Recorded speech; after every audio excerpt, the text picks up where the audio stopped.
Hello, everybody. We are back with the Stiff Upper Lip podcast. We are back to review Week 3's games, and I am joined very, very specially by Sam and Max. We'll start with Sam. How are you doing, Sam? I am about as good as one could expect to be. Nice. Okay.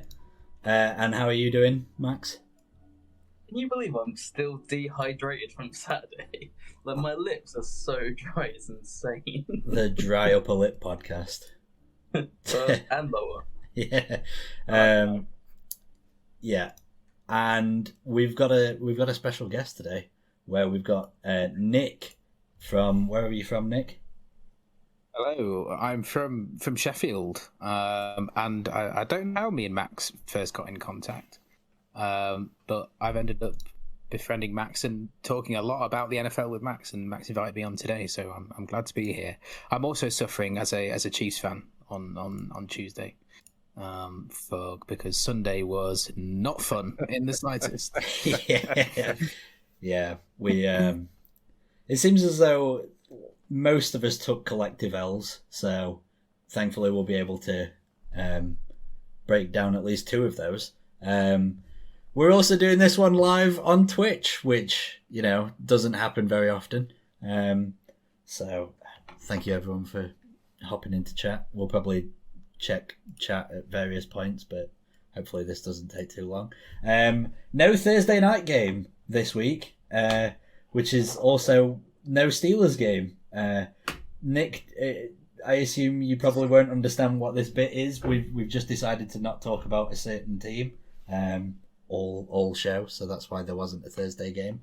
So we'll just get straight into Sunday games. And where better place to start than with the Buffalo Bills and Miami Dolphins, as the Dolphins snuck out a 21-19 win over Buffalo, but it all started to get a little tetchy towards the end, where the Dolphins had the very first edition of a butt punt.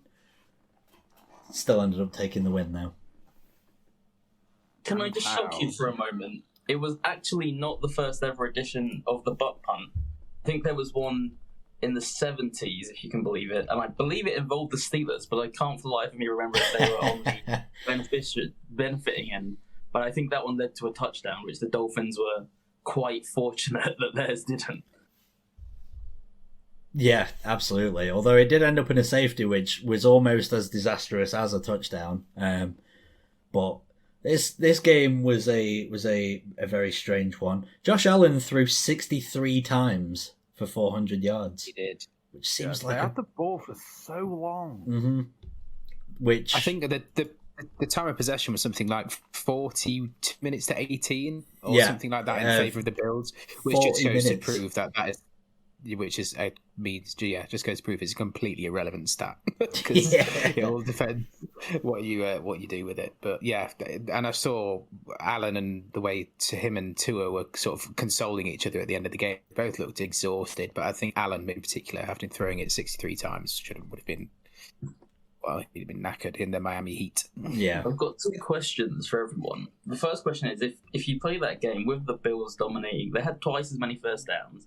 I think they had 280 more yards than the Dolphins. If you play that game 100 times, how many times do you think the Bills win?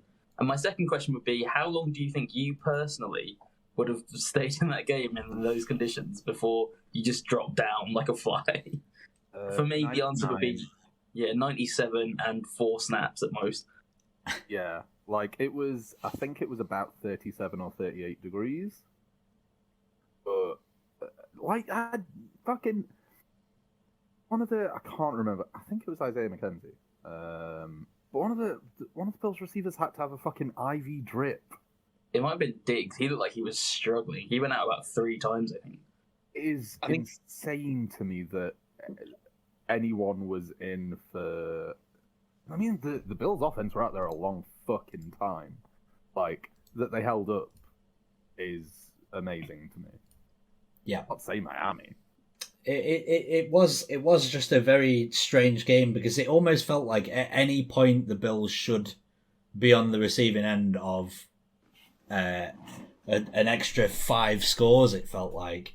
But they just never actually got across the goal line, and that's the important part, really. Very strange. Yeah, I think Allen was a little bit more erratic in this game than he had been in the 2 previous weeks to start the season. There were sort of 5 or 6 instances where he threw a pass. I think Baker, the Dolphins linebacker, dropped at least 2 potential picks. I think Howard dropped at least 1 as well. And so I think Allen was a little more erratic and a little bit more... so far this season, in the opening 2 games, they were very... they were getting the ball off within 2 seconds every single time, and it looked like they were trying to sort of go for a little bit of the bigger play more this week, I thought, against Miami.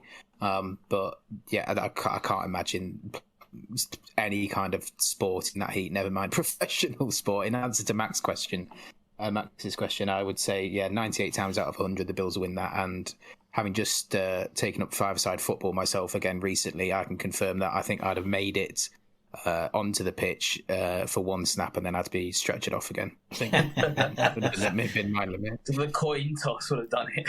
Yeah. No, I think That would have been enough for me. Allen had a terrible 4th down miss on the goal line. I think to McKenzie, just left it short. He was wide open. So yeah, Allen was a lot more erratic than he has been in the first 2 weeks. But I think you got to give the Dolphins some credit for being resilient, even though they did get kind of lucky. I mean, yeah, they hung around and they did just enough to win. I think in the first half they really struggled, but then the whole incident with Tua happened that looked really dodgy. Oh, don't get me started. Somehow they came back in the second half. What is our consensus on this? He was concussed. Yeah. He looked super concussed. I wouldn't be surprised. You are not that unsteady from a back injury. Not unless it was like a nervous system injury, right? Well, yeah, that was still involved. Unless your spine compresses like an accordion and bonks your skull, I think that's not how that turns out. But I assume the NFL will investigate it, and Yeah, I think Rapports said after the game that it was, that something was, they were going to investigate it at least because, well, you see it so many times on the pitch every single week, guys getting concussed, and that was just classic symptoms of it.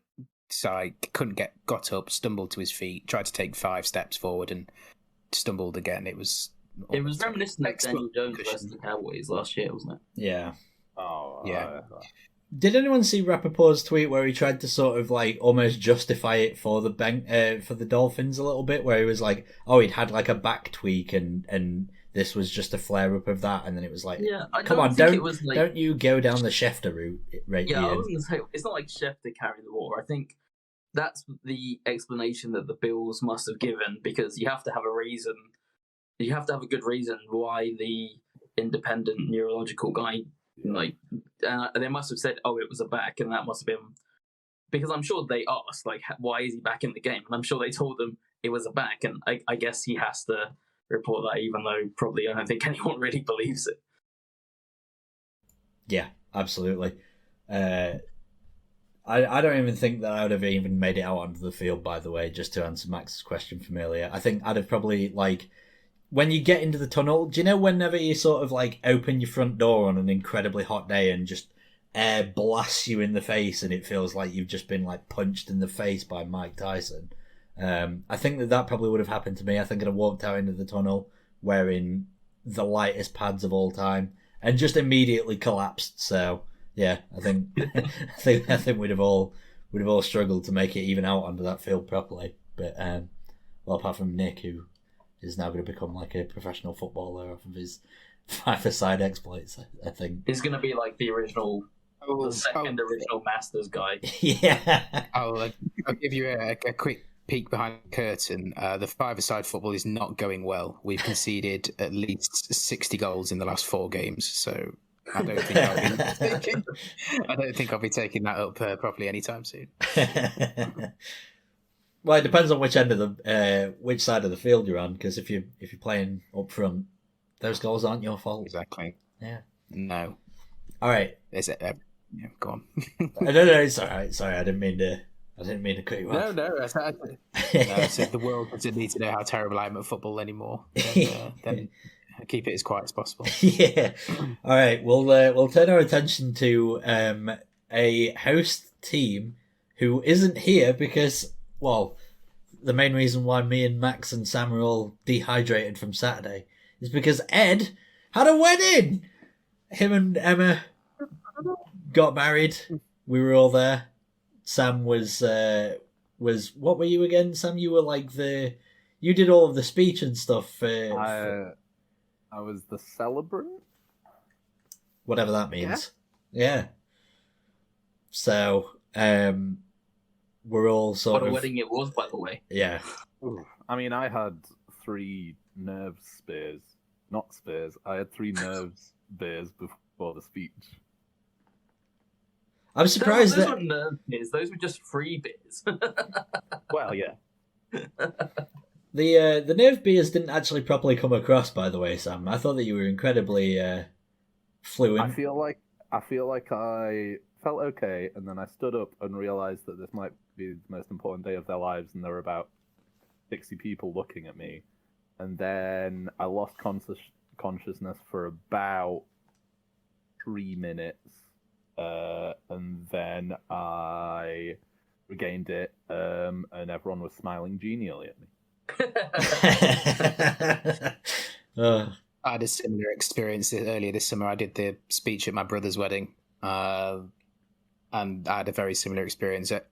Slightly different in that half an hour before I got up to do the speech, I realised that I'd lost one of the pages of my speech. Oh no! So I'd done it on Google Drive, so my phone came to the rescue. But that was a horrific half an hour before I had to stand up and do the speech. Yeah. There were some long pauses where my cue cards got stuck together, but we rode it through. At least you didn't flub your lines, unlike a certain head coach did on 4th down. Oh, way to bring us back in here. Yeah, you've stolen my job, but I appreciate it. As the Minnesota Vikings beat the Detroit Lions 28-24, it wasn't easy for them. The Lions are looking a hell of a frisky team this year. Just to get it out of the way quickly, Ed wanted us to talk about Christian Darrisaw having allowed 0 pressures. And now we can talk about the rest of the game. So,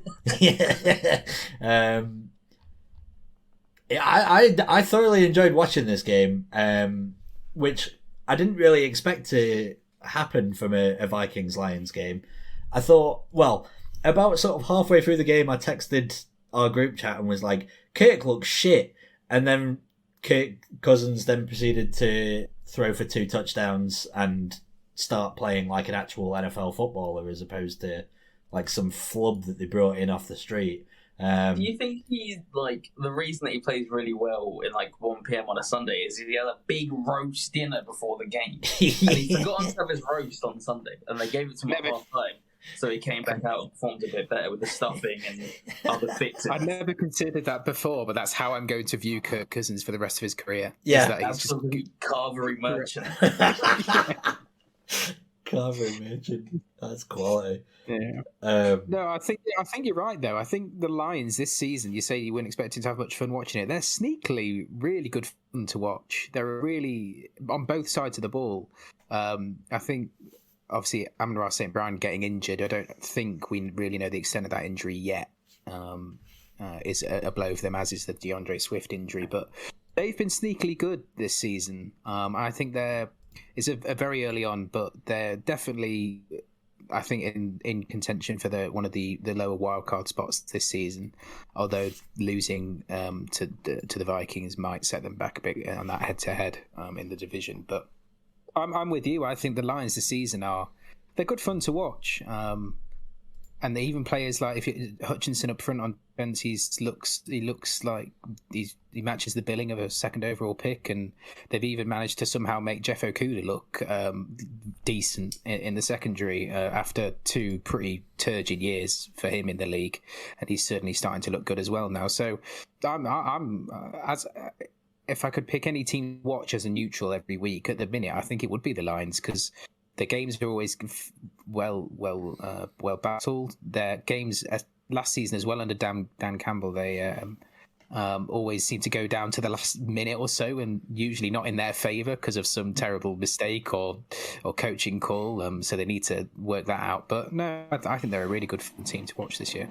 I didn't really watch this game that much, but what impression did you get of Jared Goff? Because the last 2 weeks he started really slowly, but I was watching it just on Red Zone. I've not really had a chance to go in on it, but it looked like he was actually dealing pretty well, and I think the Lions, well, what you say, Nick, coming down to the last minute, is when you have Jared Goff, your team's always going to be more likely to come up small in the big moments. But when he's well protected and when he has weapons, we saw it in LA, he is a competent quarterback, a little bit like a Tannehill, a poor man's Tannehill, maybe, not nearly as mobile. So, yeah, I don't know really what did you think it was that switched the momentum in this game?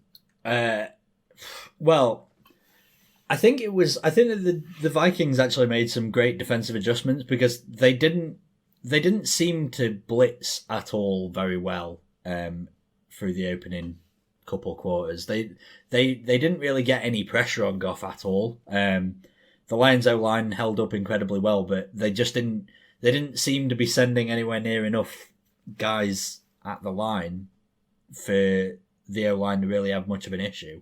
I think that they adjusted, and they really keyed in on trying to prevent Jared Goff from getting more time, and that's where it became a game of two halves for me, because then it became, okay, the Lions are starting to stall out a lot more. Not to say that they're going to stall out every time, because, like Nick said, they have been like sneaky fun to watch at least.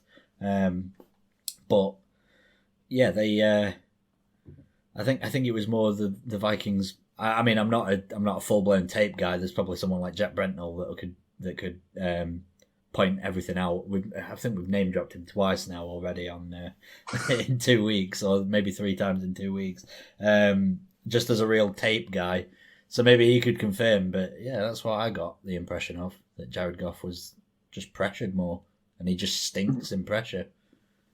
Because he's like Max said, he's the perfect quarterback to get you through a game if the O-line is playing averagely or better and the receivers are getting separation. But as soon as something in the mixing pot goes wrong somewhere, he starts to fall apart at the seams. But I don't think he's been bad this season at all. I think he's been a very, very sort of league average quarterback, which, if given that you asked the Lions fans what they wanted from Goff this season, I think they'd have snapped your hand off for that.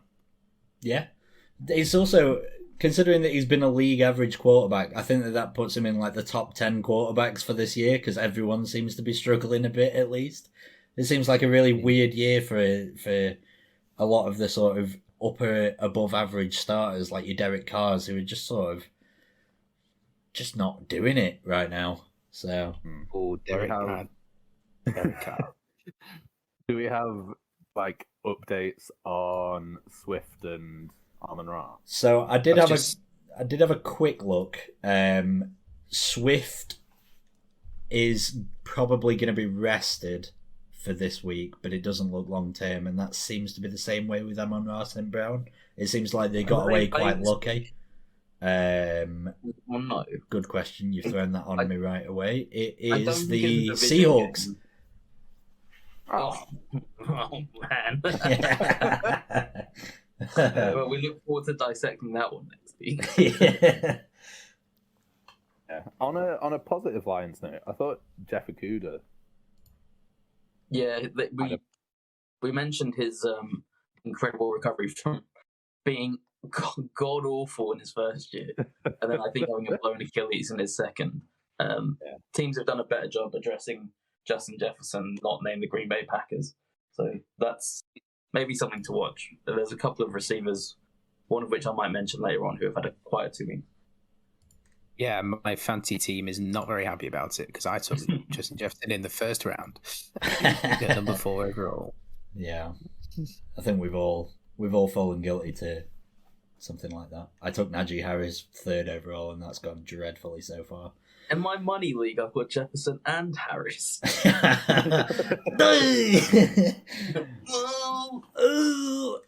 Alright.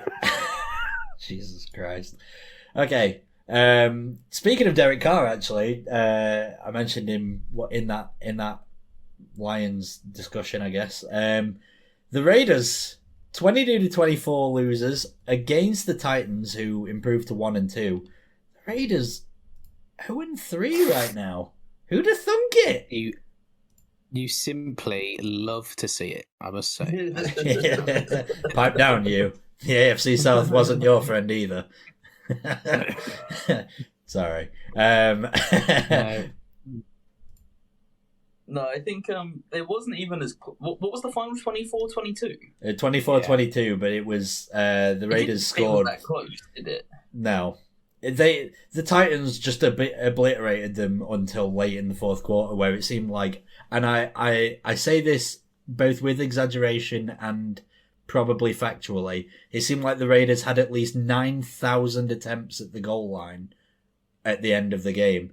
Every single play that I saw from the fourth quarter was the Raiders on the goal line attempting to get in for a touchdown, and it came down to basically the last second.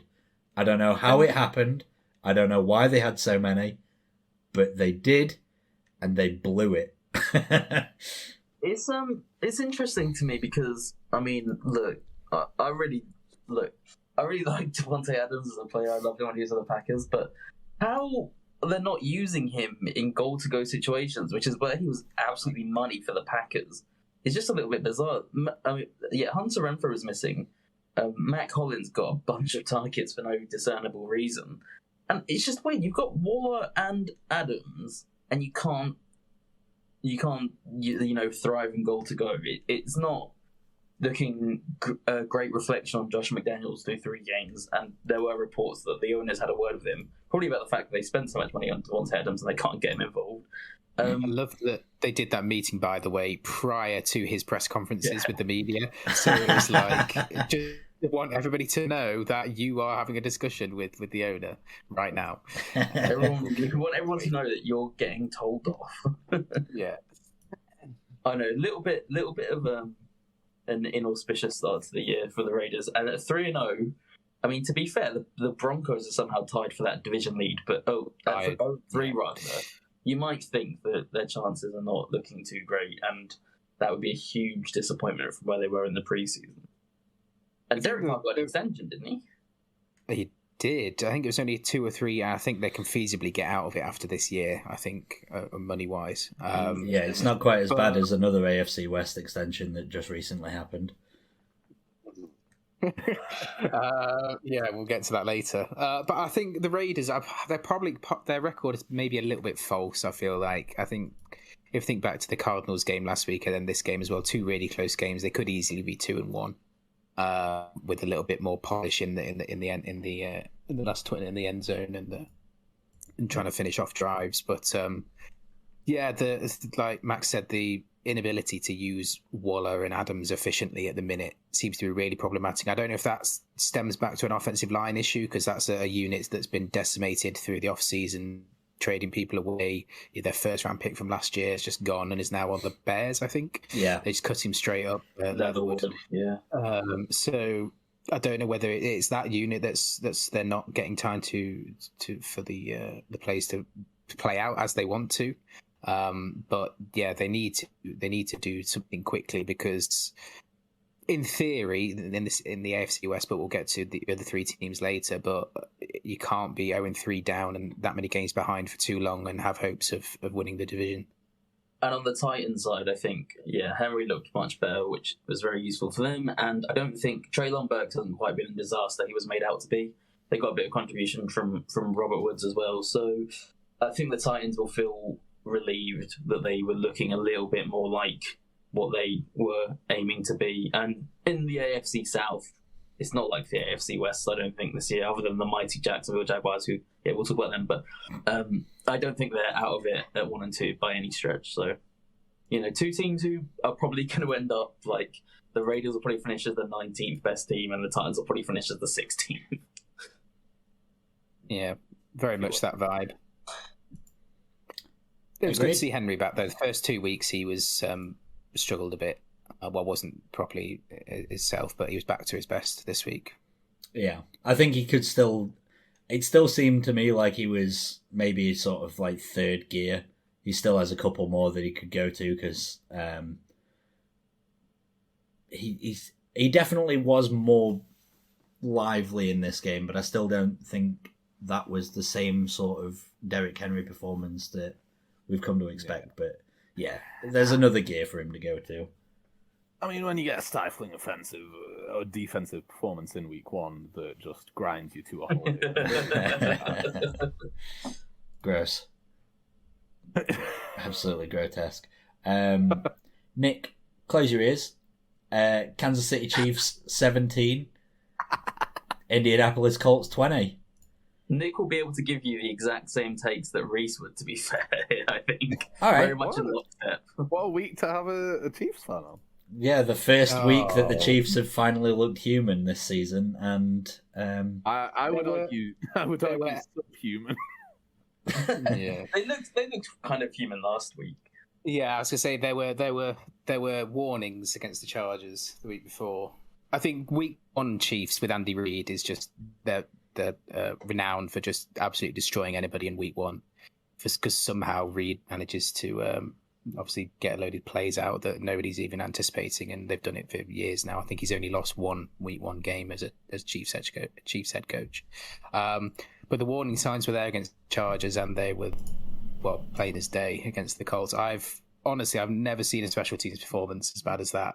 I think I probably have. Well, yeah, Mason Crosby fans aside, but no, the drops from Sky Moore as a punt returner, and then Matt Amendola, who obviously we're missing Harrison Butker on the kicks, and the team just clearly don't trust him to kick anything longer than 30 yards on a field goal, so they did a weird fourth and 12 attempt, 36 yards from 36 yards from the goal line. So it was an absolutely chaotic day. The defense was good, but the special teams were dreadful, and the offense looks very ordinary at the minute.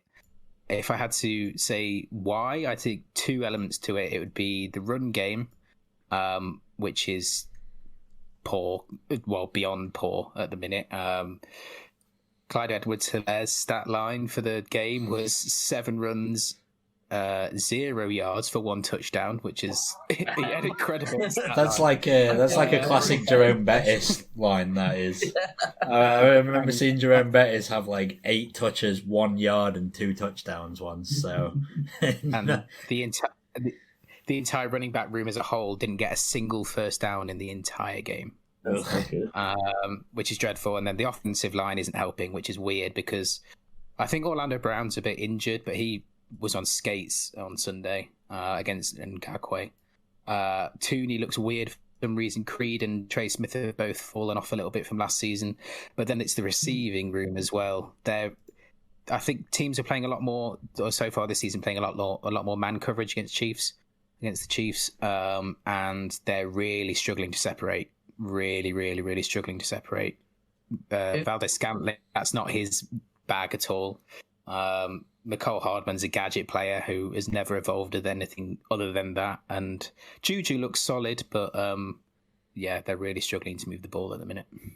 It feels a lot like exactly what we were saying early in last season at the Chiefs. Like, they can't run the ball. The offensive line, which was new last year, looks a little bit dodgy.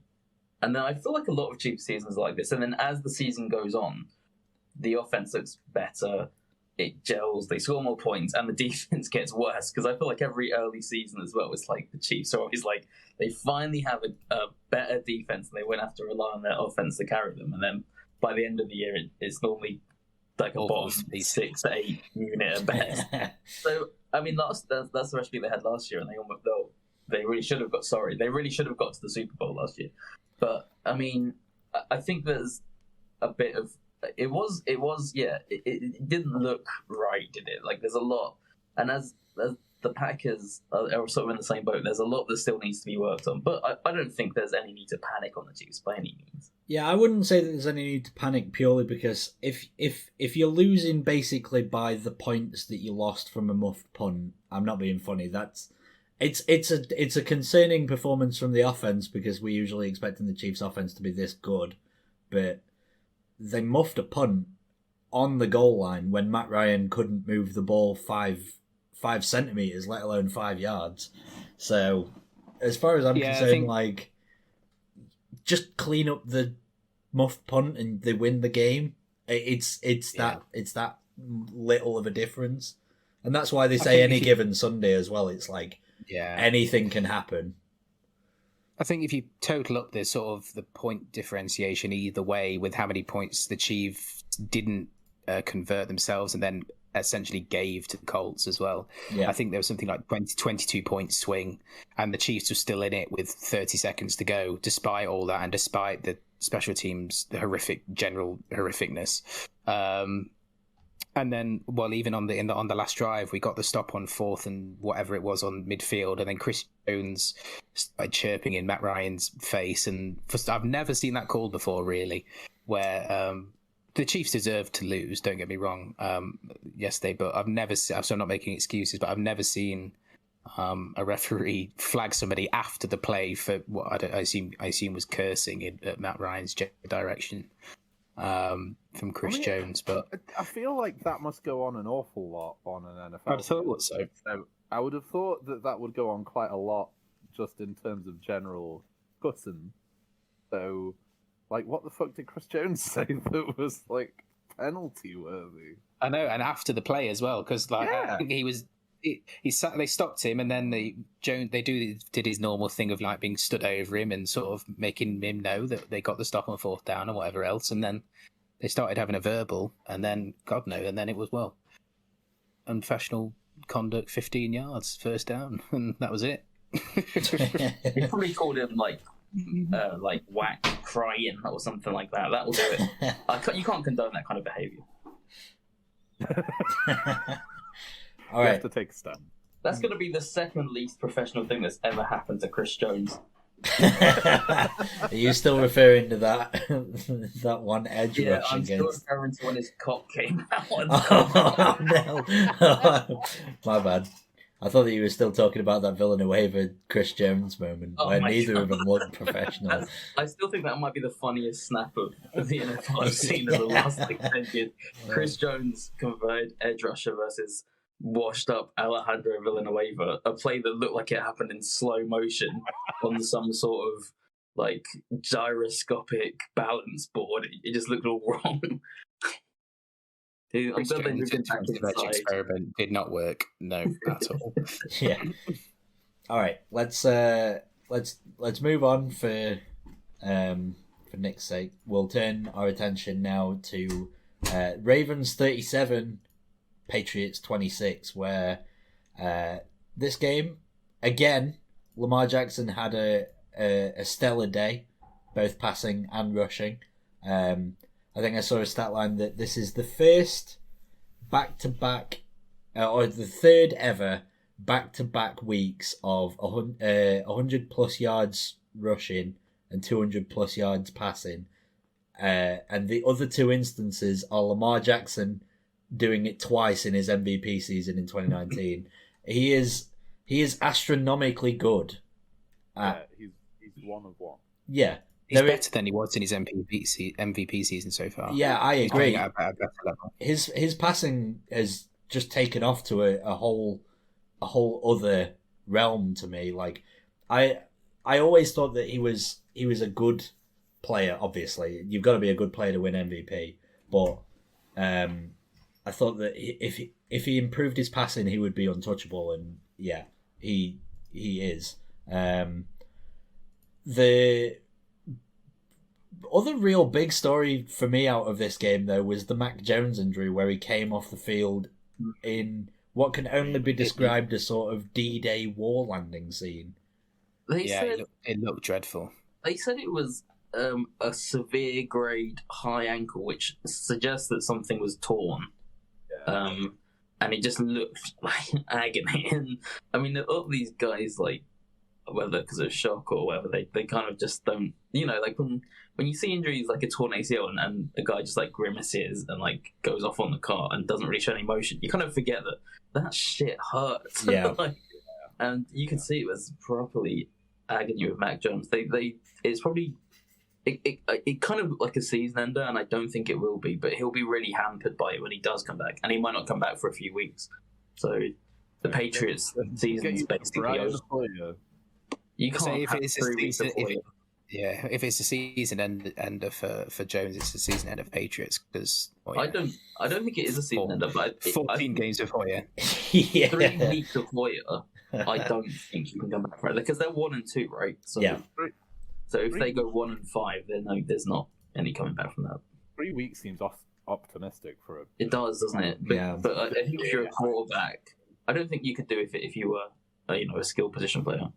But a quarterback, you might be able to. And when he comes back, it might not look pretty because we've seen players play through high ankles and they just look completely different. Well, it's not like he's a mobile guy. He didn't look all that great this week, and he's not looked particularly good this year. I mean, his best game was week 2, and that was because there was absolutely zero pass rush on him. But he hasn't done anything to me. Like, he had a good connection with Devontae Parker for the first time this week. Yeah, Devontae Parker. It's a shame that he's going to have Brian Hoyer throwing him the ball. Yeah, but he also threw 3 picks. Like, I know that what we're saying here about he had 156 yards worth of receiving out of Devontae Parker, but at the same time, you can't turn the ball over 3 times to do it. That's a problem. They were trying to keep up, and they just couldn't. Yeah, I think that's more on. I don't think it should be any surprise at all that a unit coached by Matt Patricia and Joe Judge combined is turning the ball over. Yeah, it's Icarus stuff, isn't it? It's really an Icarus type situation. Jesus Christ. But yeah, other than that, I kind of missed a lot of this game, other than just every time that Mark Andrews got free, it seemed like, here he is again. Another unbelievably good pass-catching tight end just tearing it up against the Patriots. Yeah. Devin Duvernay's I've liked this season as well. I think he's been a reliable target for Jackson this season, more so than he has been in the past. Yeah. He's looked so explosive. The Ravens' offense doesn't ever seem to put up loads of yards, but they seem to put up loads of touchdowns. Yeah. Well, Rashad Bateman as well is another guy that I think the Ravens' passing game got better as soon as they weren't having Hollywood Brown be a thing. And I am a bit of a Hollywood Brown denier, but at the same time, they feel more like a wide receiver by committee team now, as opposed to, okay, we've got this first round guy, we need to actually utilize him here, and it feels more loose. It feels like he can connect better. Bateman's a first round guy, right? So Bateman's meant to step in and take over that. Whereas they've always had a cast of smaller, fast receivers like Duvernay and James Proche comes to mind. Yeah. They're kind of a no-name wide receiver room. No one's there who's really proven themselves, but it's certainly working for them. They just need to try and stay healthy. Yeah, which they are famously not doing. No, 2 years in a row. Well, no, they're already down to their 4th left tackle now. Yeah, I think Falele came in for a bit, but yeah, they look in trouble again in that regard. Yep, agreed. Okay, moving on to, we're getting through these very quickly, by the way. Falcons 27, Seahawks 23. We started to get towards slightly slimmer pickings for actual good games to talk about. The Thunderdome. Yeah. It was just a fun game to watch between 2 dreadful, dreadful teams, to be honest. I'm not going to lie. Well, I don't think they're not the Seahawks have been pretty bad, but they've had stretches where they look decent. And I really like watching the Falcons. They're not very good. Yeah, you can be great to watch, but it doesn't mean that you're good. If they had an above average defense, they might be a playoff team. Because they've got Mario has played he played quite well. he's obviously got a ceiling as a player, but he's been playing about as well as he has in his career. And then obviously you've got Pitts, who they're not even using. Drake London has been a real breakout star. Like, he's just stepped up and been better than Calvin Ridley has been the last few years, frankly. And obviously when Cordero Patterson has a game like he had yesterday, it's hard to do anything about that. But it's easy to do those things against the Seahawks defense, which looks pretty crap. Yeah, this was two teams that wanted to just play pure offense because the Falcons defense made Geno Smith look good for most of the game until Geno Smith came back, and the Seahawks defense made Marcus Mariota look good. This is two bad defenses that made two fine-ish offenses look good for me. Just a couple bad teams. Yeah, I don't know how sort of Seattle are going to sort of present the rest of the season to the fan base because that defensive unit looks so poor. Apart from I like Uchenna Nwosu, who's putting in some sort of highlight-worthy plays that I've seen on my radar, but their entire team would only be competitive if the defense was playing well because Smith's got a limit, like we've said, and as good as Metcalf and Lockett are. They need the entire offensive unit to be working well together because the running game's not really taken off yet either. And so I don't know how this sort of ends this for Seattle this year because I don't think Geno's the kind of player that can keep you in games if your defense is giving up 30 points every single week. I think they could really, really struggle to be competitive. Are you suggesting that they should bench Geno and bring in Drew Lock? Absolutely, under no circumstances should any team in the league bring Drew Lock on as your saviour. What if you've got your eyes on CJ Stroud? Yeah, well, I think they'll probably have to have a discussion at some point in Seattle about what the plan is going forward and looking to the future. I think that's a probably legit discussion they'll have to have. I don't know what's the equivalent for tank for two are going to be. Sink for Stroud? I don't know. That's a good one, yeah, actually. Shroud for Stroud? We'll brainstorm that one, but there's possibilities. But yeah, they can't expect to compete really with anybody this year. They played a bad Broncos team in week 1 who played very bad. And that is the closest that they've come to looking like they were going to win. And they're probably not going to win another game for a while, looking at their schedule. I think the Giants on the 30th of October is the next winnable game for them. I know they've got the Lions, but the Lions are frisky and the Seahawks are dreadful. So, yeah. Woof.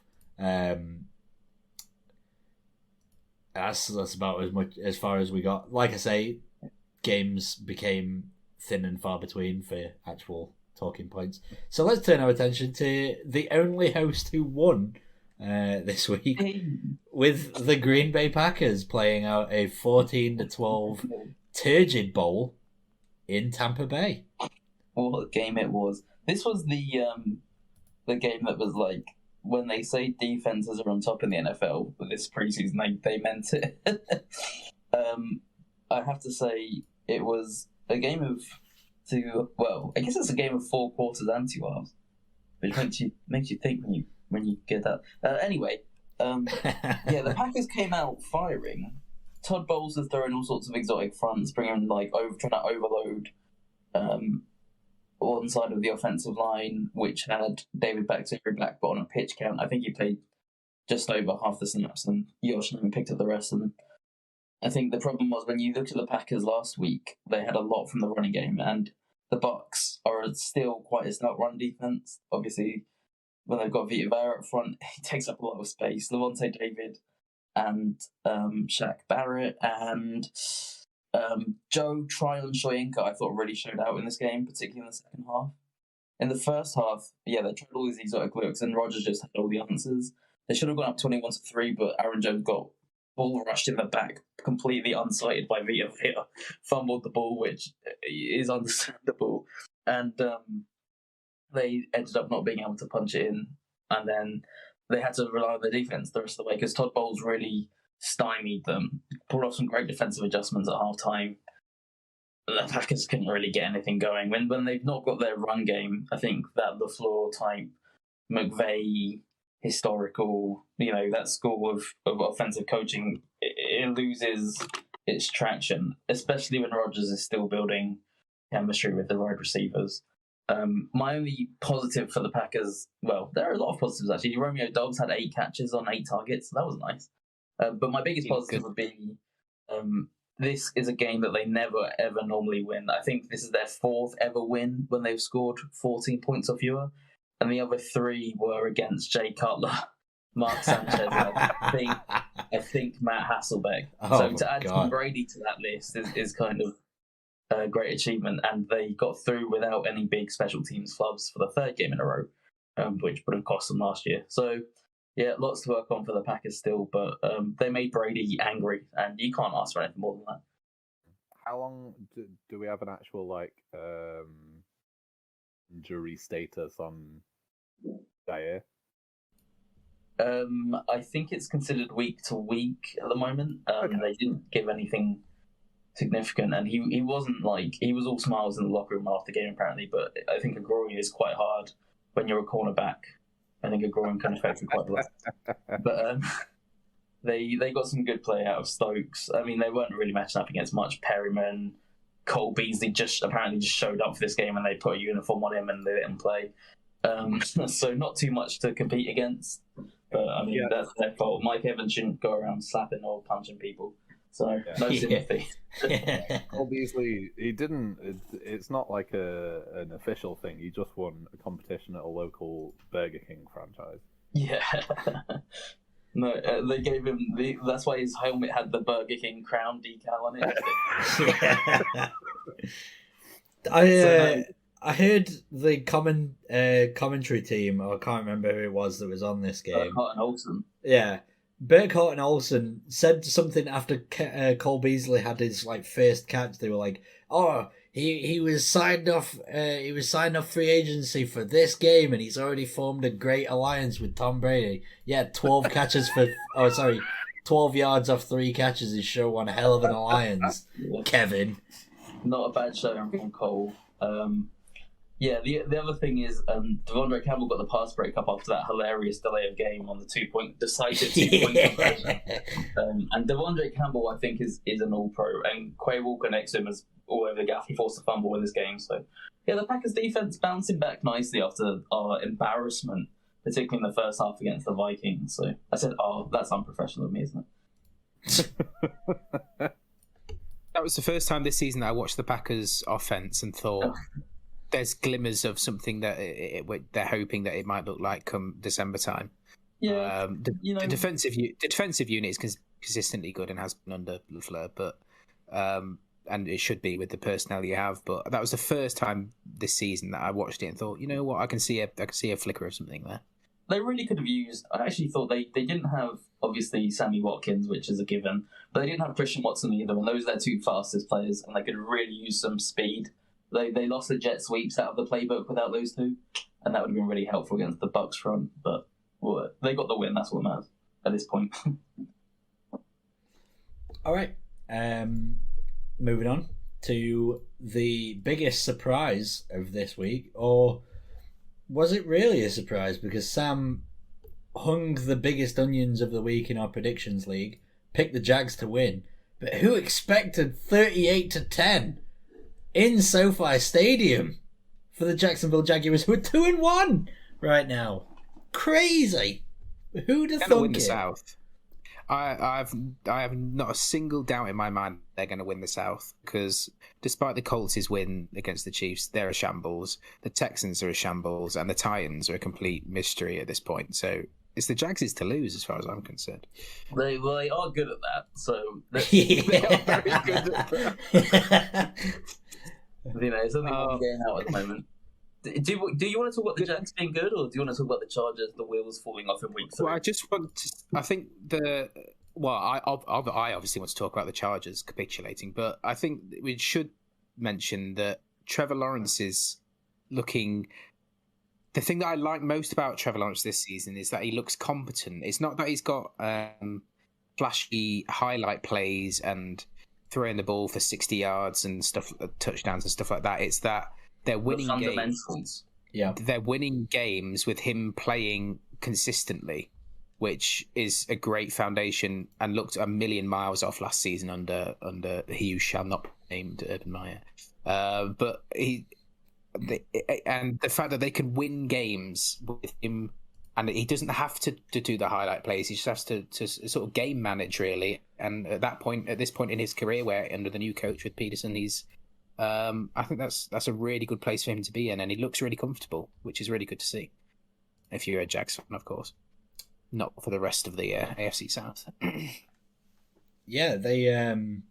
I think as well. I saw a point being made about how the Jags defense showing up today shouldn't be a surprise to anybody that's been paying attention to anything that they've been doing over the last 3 years when it comes to team building, because they have so many just athletic monsters on their team, specifically from just having a slew of high draft picks and what have you.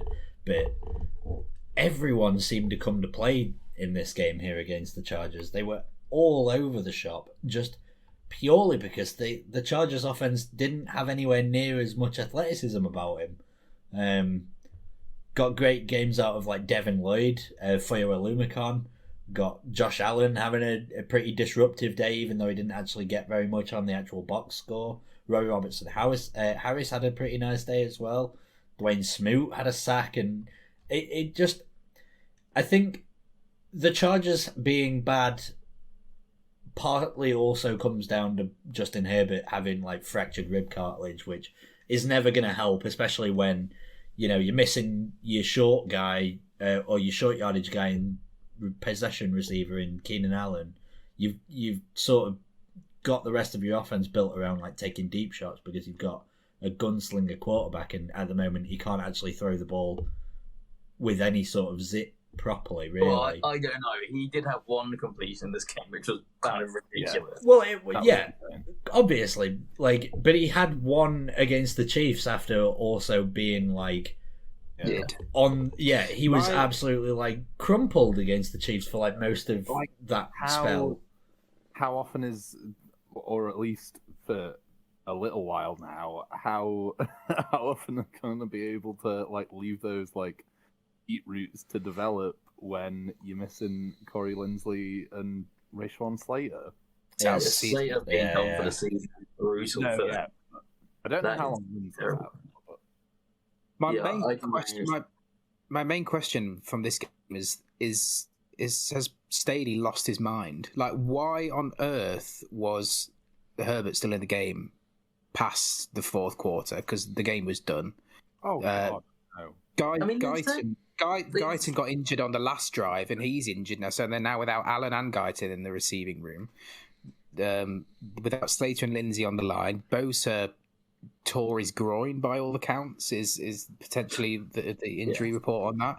So they've already lost 4 or 5 Pro Bowlers from the roster already, with Herbert playing through God knows what, and the season's not over, obviously, because they're a very, very good team, but it's already looking a bit shaky. Yeah. If you can't get Herbert back healthy quickly. They didn't seem to run the ball very often either, especially I could understand when you were playing down big or whatever, but even the first quarter was tied at nothing. I would have expected them to have run the ball a little bit more than 12 times, especially when Justin Herbert's that injured right now. Yeah, he threw 45 times. I was about to say, Herbert threw 45 passes. Is insane. Well, how much of that was just because they were down? Well, it wasn't, because in the first quarter it was even, and in the second quarter it was only. At halftime it was 16-7 to the Jags, which is still not ridiculously down. Not down enough to have your injured quarterback throw 45 passes and run 12 times with any of your running backs. Eckler had 4 carries. Having a banged up offensive line and going against the Jags defensive line, you didn't even, when you were listening to the guys, you didn't even mention that Trayvon Walker's had a pretty, okay to good start as a rookie, and he's taken up space in the interior.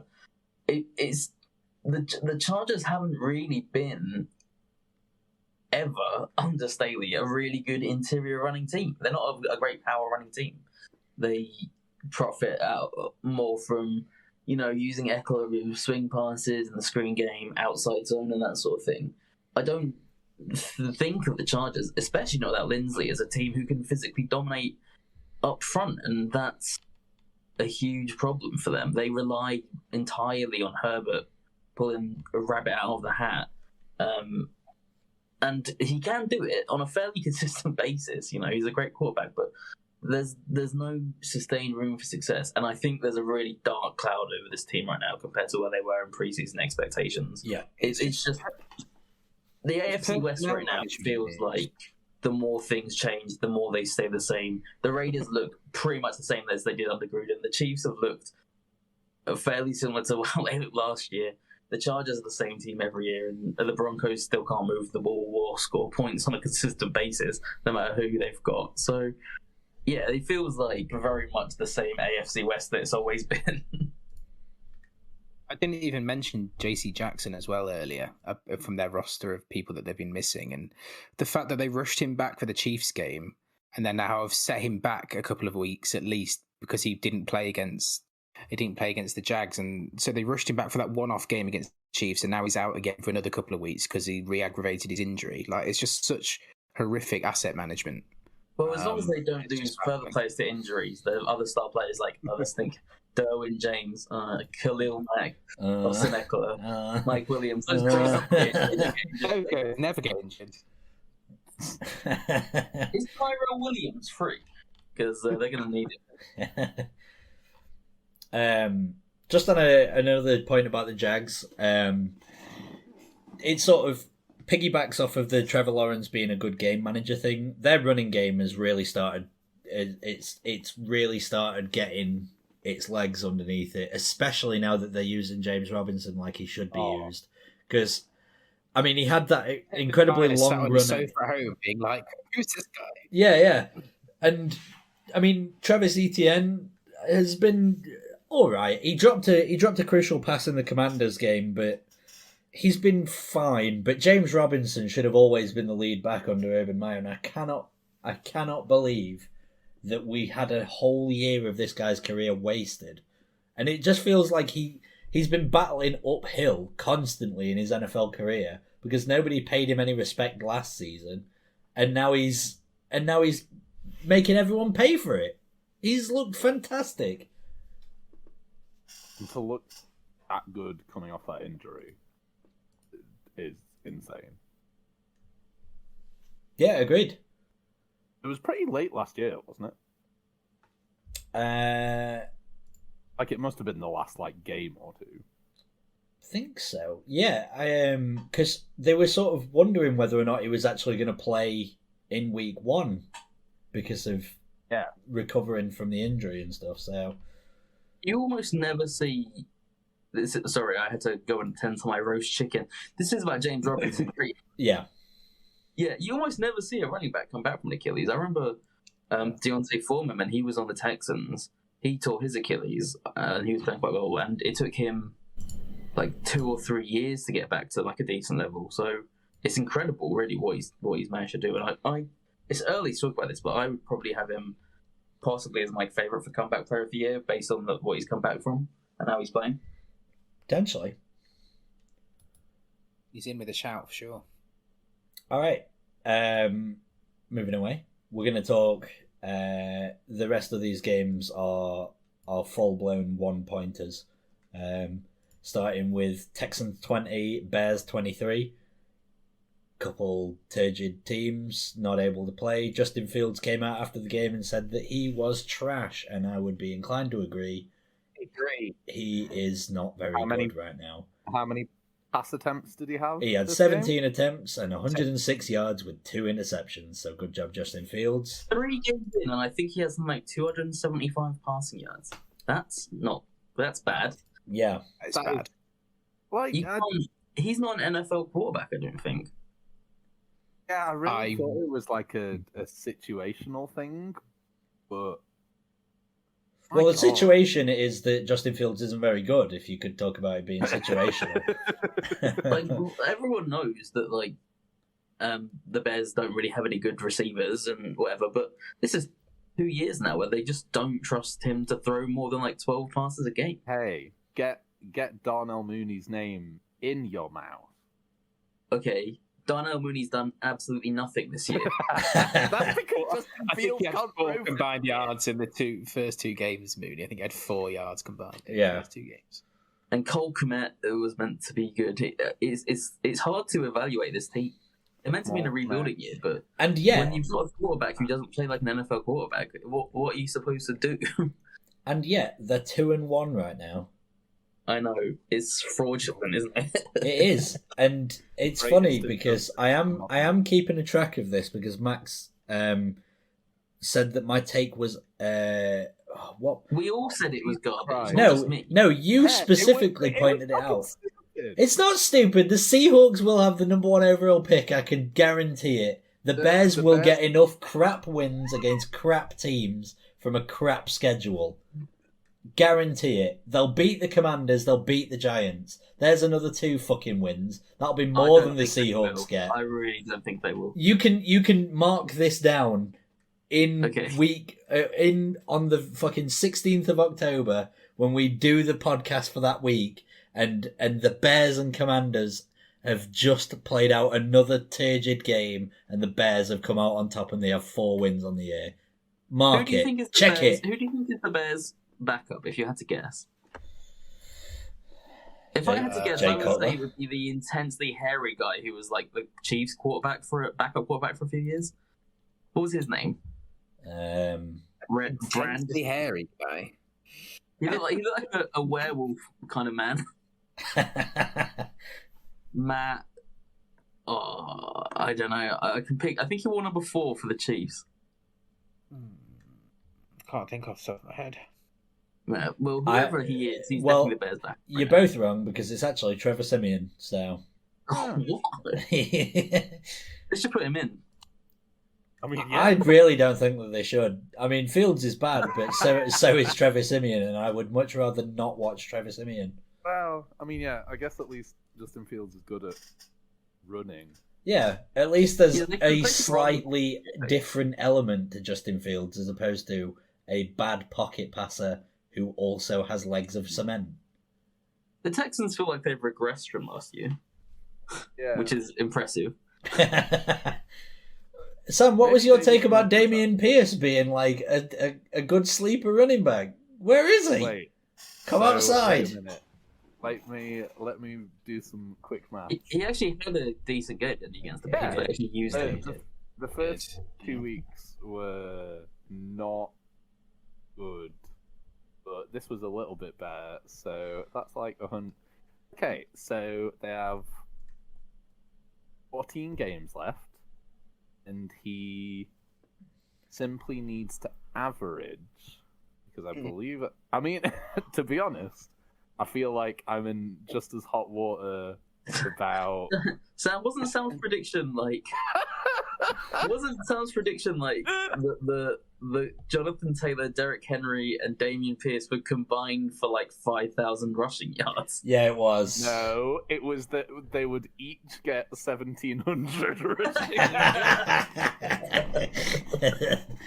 It's not looking good, bro. Are we already on Damian Pierce needing to average about 140 yards for the rest of the season?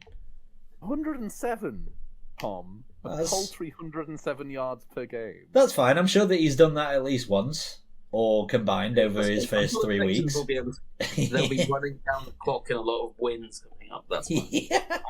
I'd be just as worried about Taylor and Henry. These two teams are sorry. I don't want to talk about them anymore. Yeah, please. let's take this round back and have a kind end. Pop a bullet in the head. Right. Rams 20, Cardinals 12. My only point about this game is that on commentary, Matt Stafford got called Pat Pafford, which... Oh no, it was on a Pizza Hut advert, and that's all I have to say about this game. It just made me chuckle because it was like football Twitter is spread to Pizza Hut adverts. Pat I Pafford. think you'll find it's Little Caesars. No, I thought it was Pizza Hut. Nah, that's all Little Caesars, baby.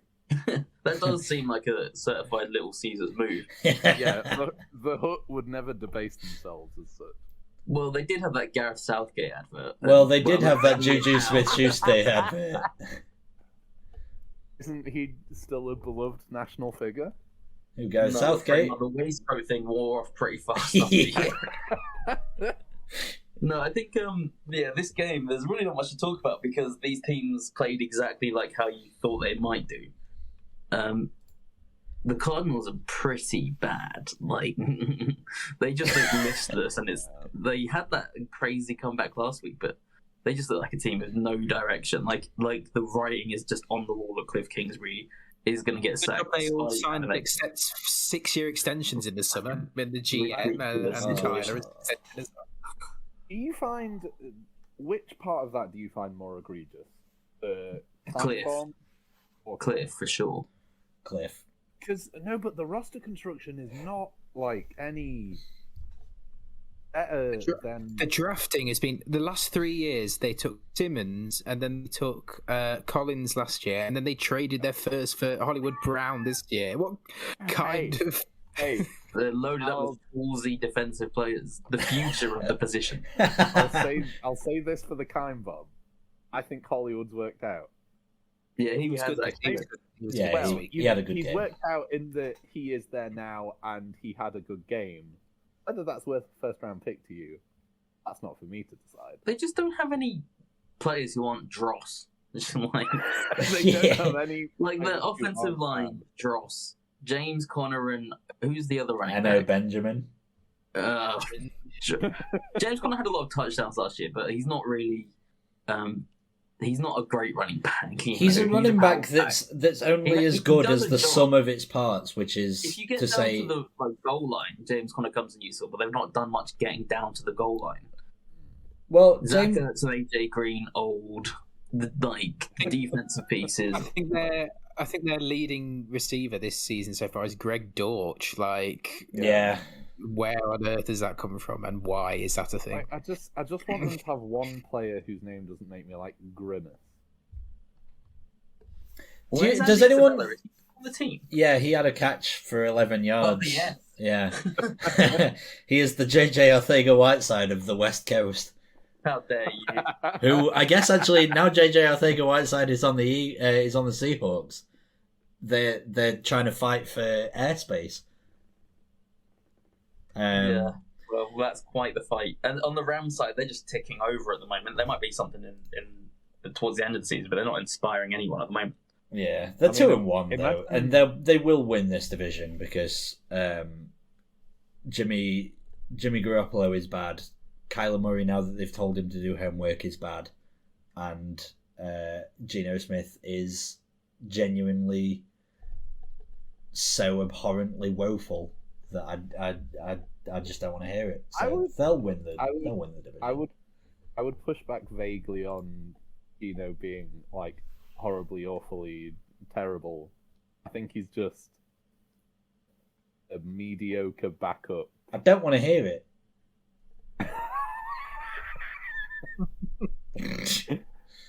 All right. Yeah, let's quickly move on because gross. To another game that just stunk. We had the most fun that I had with the Saints 14 Panthers 22 was whenever they showed back every play that Jameis was involved in. Everyone in the Discord watch party just went, "No, Jameis!" And that was the most fun that I had with this game. Bad game, bad play. Panthers looked better on defense though, so fair play. The Panthers defensive unit is really quite exciting. They've got a lot of good young players there. I think Jeremy Chin, and I'm a big fan of Brian Burns. Brian Burns is starting to get to Jesse Lingard age, isn't he? Isn't he 25, 26? No, Isn't Jesse Lingard 30? 21. Yeah, but I mean, remember when Jesse Lingard is, he's a good young player, but he's 27. 28. Yeah. Yeah. But my main question out of this game is, are the Saints legitimately bad?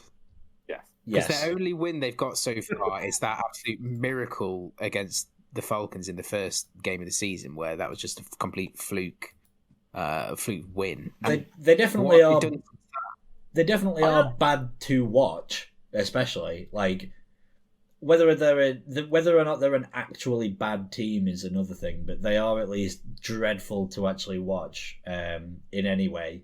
The Buccaneers game last week was so unbelievably boring that I almost fell asleep when watching back the highlights. And it was They shouldn't be like this. Like when you look at the team on paper, they should have at least on offense a bit more pop. Like even if James Winston isn't good, he should at least be able to. I mean, he's got like some mad back problem, and I don't really know why he's playing through it when he's playing like this. Why don't they put Andy Dalton in? 4 transverse fractures in his back. You know what? I don't know a lot about backs or transverse fractures, but that doesn't sound good. Like, a transverse fracture is where, like, if it was on an arm, like it'd be a fracture straight across the middle. So it's not like jagged or like it can like shit, but it's literally straight through the fucking middle. Why is James Winston on the floor? And he has 4 of them in his back. Like, well, you don't need your back as a quarterback. It's fine. Or at most, you only need about 25% of it. But yeah, they've now got actual receivers, not called Little Jordan Humphrey and whoever the hell else they were throwing to last season. And like, so Thomas is back and Olave's flashed in moments, and their offense looks turgid. They have Jarvis Landry as well. They do.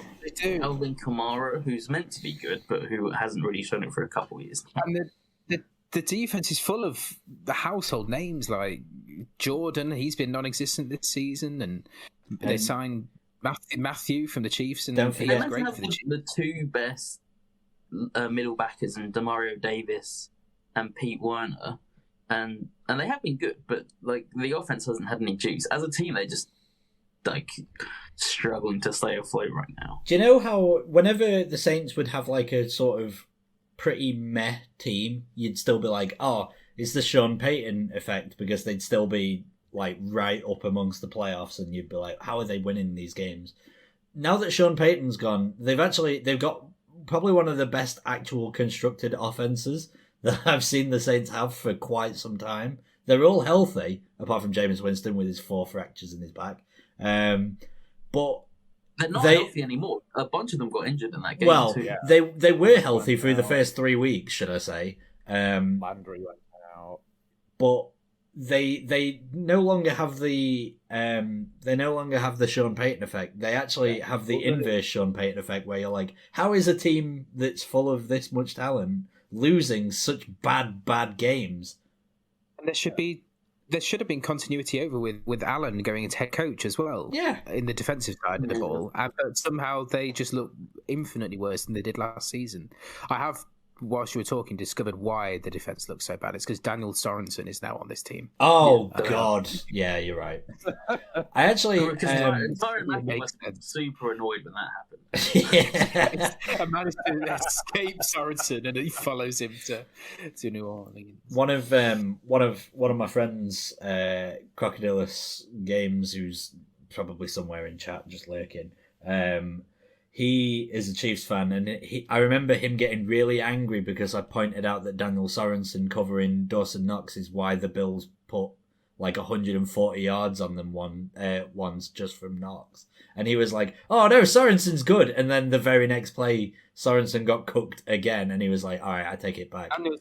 The story of Daniel Sorensen in Kansas City is very sad, because he went through a spell where he played and had so many really good moments particularly in playoffs. Like he forced a fumble on a kickoff return and all sorts. And we won a game against the Browns where he made a goal line tackle and they fumbled the ball over the line, and then he stuck around for a season too long. And didn't he commit the greatest crime of all time? Give up a touchdown to Jordan Love. That is the biggest sin known to man. All right, moving on. We've got 2 more games left from this from the Sunday games.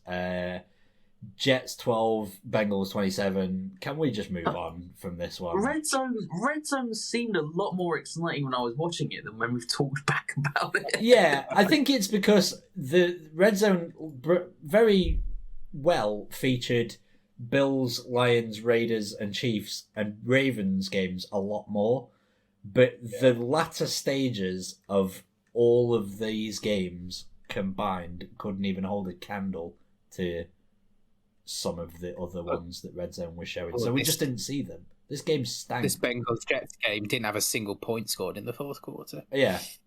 So... Yeah, I've got no recollection other than T. Higgins got smacked in this game. Remember that? Yeah. He did. He absolutely, shaken up. He's taken 2 massive hits, by the way, just in 2 weeks. And you know how, Max, you're tracking the Justin Fields takes more big hits as a quarterback than anybody else? I'm tracking the why does everyone hate T. Higgins?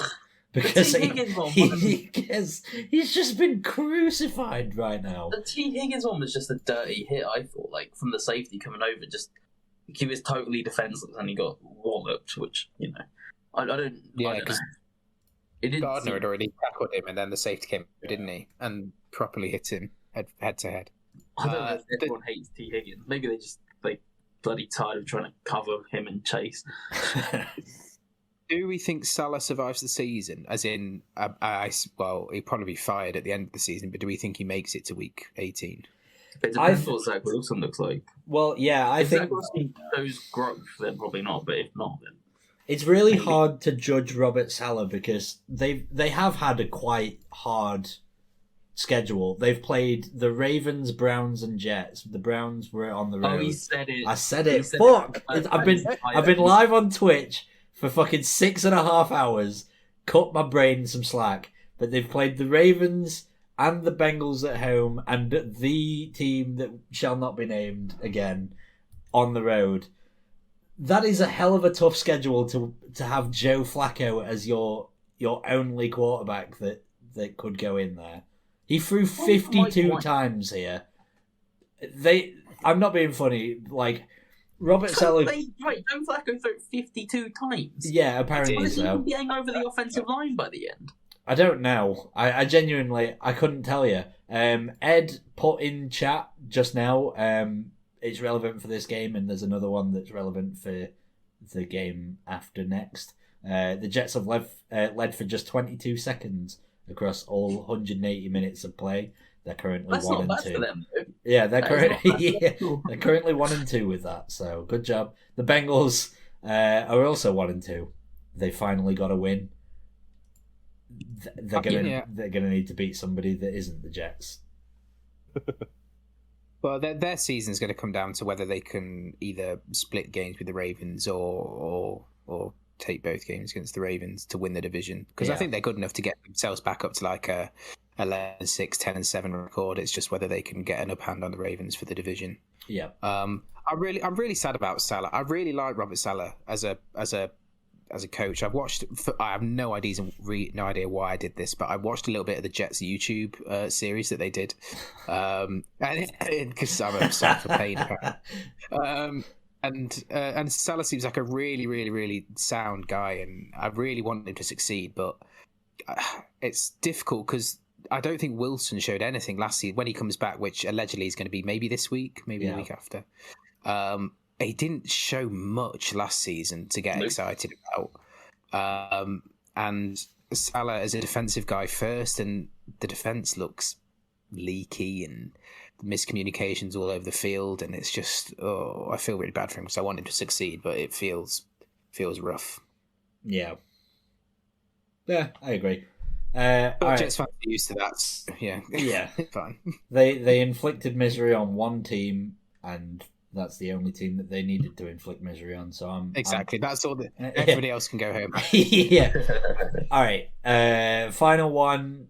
Sorry to leave a 3-0 team till last, but the Philadelphia Eagles beat the Washington Commanders 24-8. This game was over in the second quarter, and then there was only one other point scoring moment, and it was in the fourth quarter.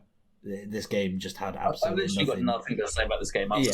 Well, Smith was crazy. Apart I saw from it half.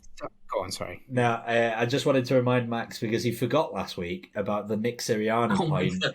and I made a note specifically that was going to be the talking point for you, and that was it. Yeah, well, last week I was going to make a point about how nobody's giving any credit to Nick Sirianni or talking about him, and I forgot to make it. So, Nick, I doubted you a lot when you first came in. I'd like to apologise. You're looking good, and your quarterback might win MVP at this rate. He's Maybe. in the at the minute. I think you've got to put him in the top 3 along with Jackson, Lamar. obviously, Yeah. and maybe Josh Allen as well. Probably your top 3. Yeah. I think those 3 at the minute are kind of in a league of their own. As won't very often hear a Chiefs fan say that but Mahomes not involved. But I heard a stat that the yards in this game was something like 330 to 40 at half time. Yeah. But I also saw something on Twitter, and I don't know if it was photoshopped, where at one point it was 320 or 310 yards to -1 yard. I don't know if that was photoshopped or if that was legitimate, but I hope it's. I would believe it because they got so many negative sack yardage plays on Well, Wednesday. like, yeah, Possible. 9 sacks? Yeah. I think it was 17 QB pressures, which seems very high. Yeah. It was the same story as when Carson Wentz faced the Eagles last year. I don't know if anyone remembers, where it was like, oh, is he going to have a revenge game? And then the Eagles sacked him over and over and over and over and over. It's almost as if he might be a terrible locker room guy and everybody hates him. Yeah. Or it might be that he holds onto the ball for about 9 years but doesn't have any of the ability to actually do so. I got nothing else on this. Can we move on to the prime times quickly? Yes. My big one thing to say is I think AJ Brown has completely changed this team. Yeah. I think now having 2 legitimate number 1 receivers in him and Smith, they just look pretty explosive. Devonta Smith was just unplayable today as well. Like, this was just one of those games where what do you even do?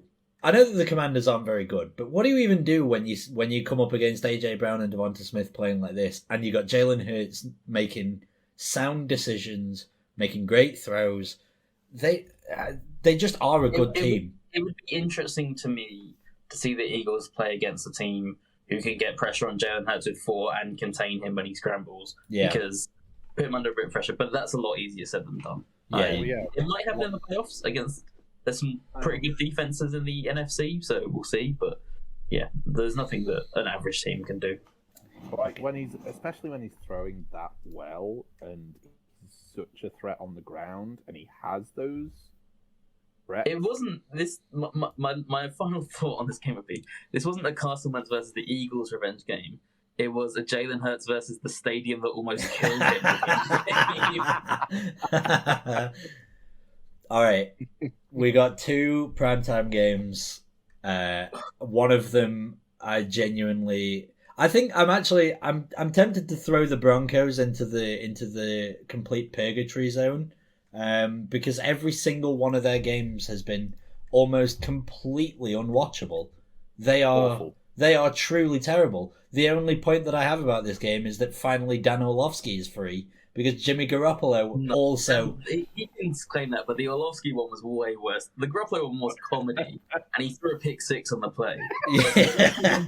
He literally ran like 9 steps and he didn't realise. There's only one way that you can run out the back of your own end zone in that sort of comical fashion and have it be the correct play. And that's by throwing a pick 6. So Garoppolo stepped out the back of the end zone. Orlovsky sprinted out. Yeah. But other than that, I have literally nothing else. I found the Broncos very fun to watch this Yeah. as a fellow AFC West supporter, but they looked at slightly more competent this week, but that's like going from a 2 out of 10 to a 2.5 out of 10. They look a mess. They're not utilising Javonte Williams enough. Lead. Yeah, it's a miracle right now. The Broncos are currently 2-1. They've scored 16, 16, 11. they just agreed to pay Russell Wilson until he's 40 years old. And a lot of money to do so as well. I know that there's like technically an out when he's like 38, but Jesus fucking Christ. Can you fathom a 40-year-old Russell Wilson in the he's gonna look the exact same and behave the exact same as he always has and always will.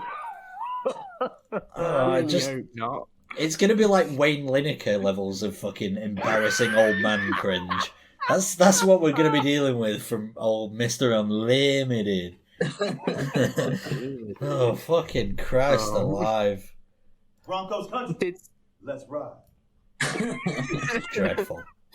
Did Hackett have any absolute meltdowns in this game? I'm not sure he did he?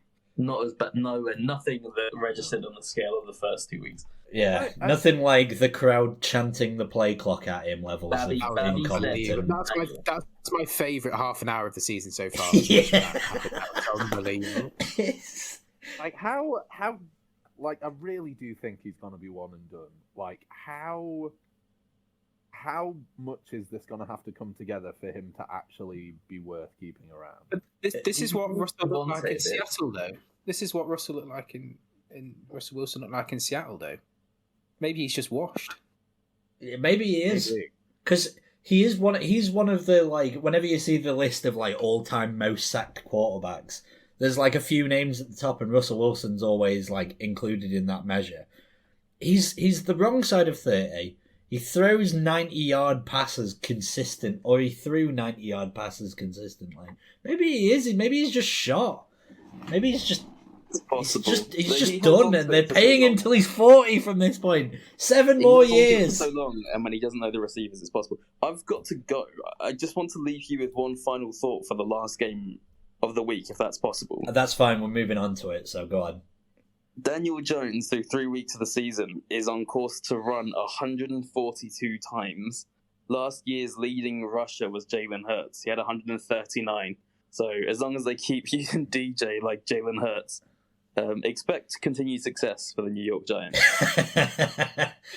And I actually do need to go, so it was a pleasure speaking with you, Bull.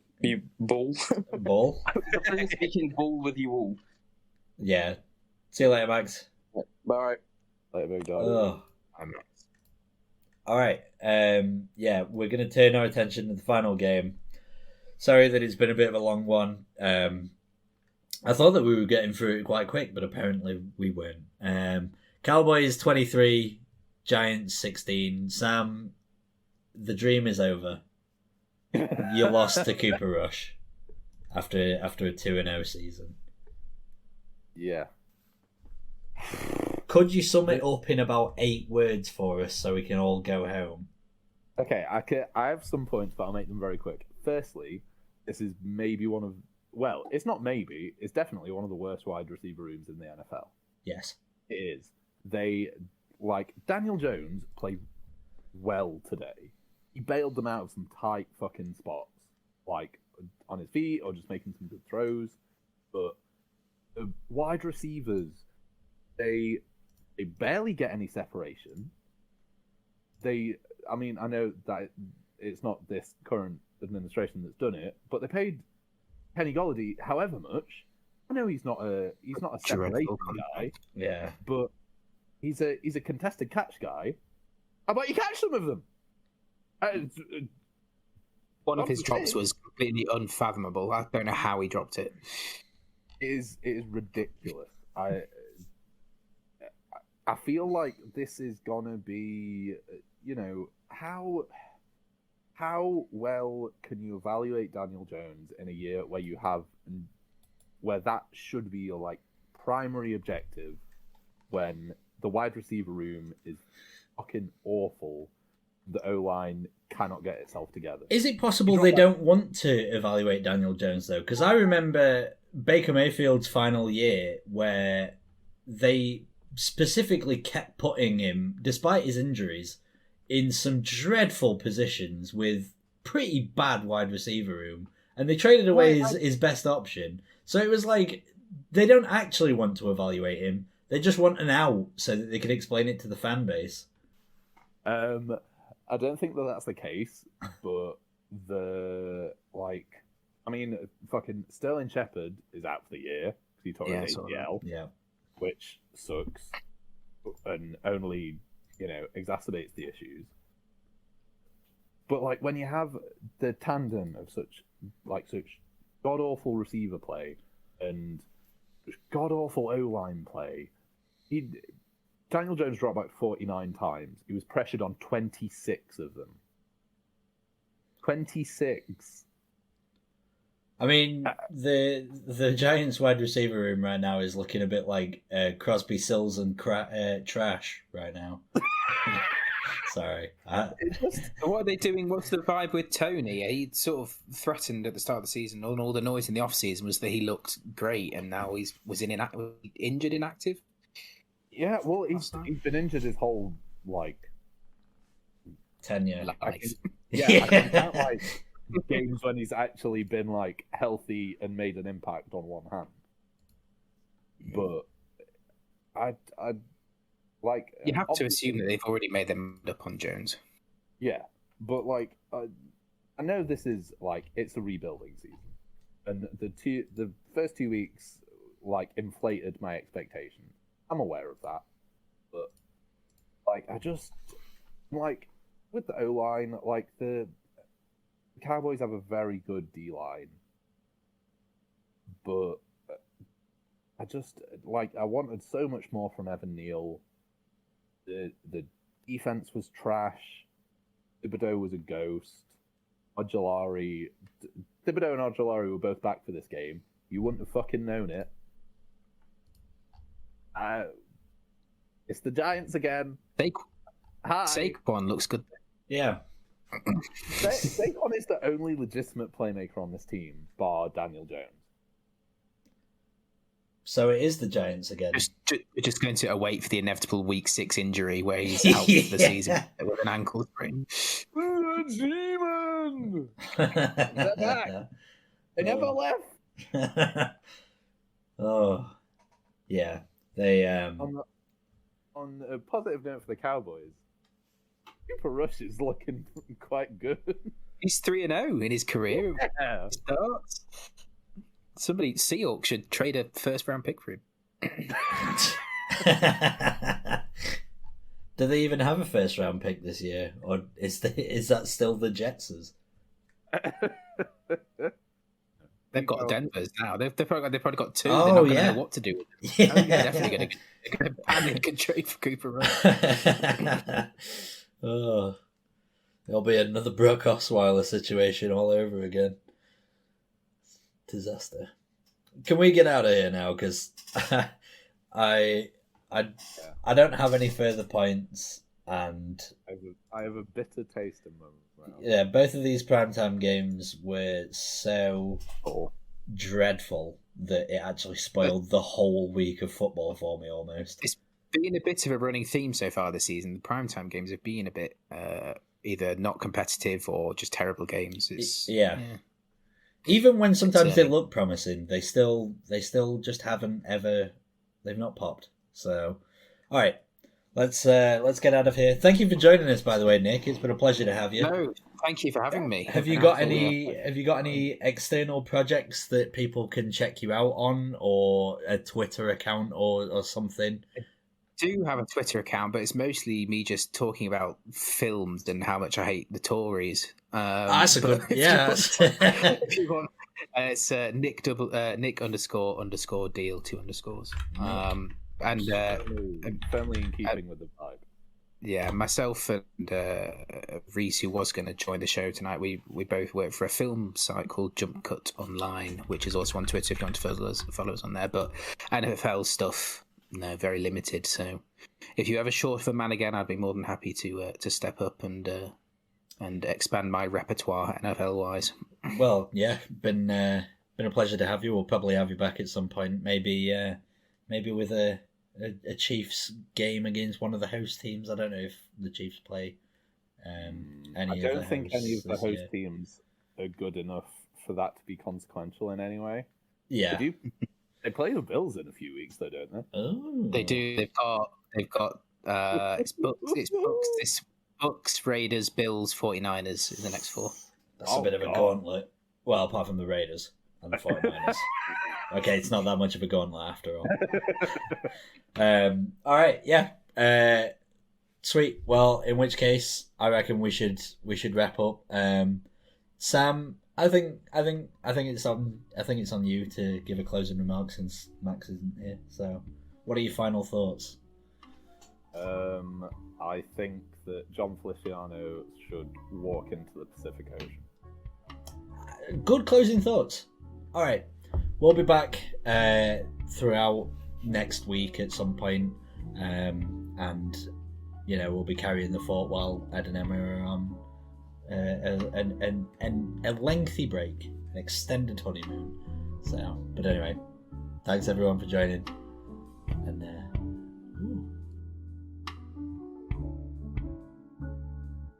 Ironic that the Eddie and Emma honeymoon began when the Brian Daboll honeymoon ended.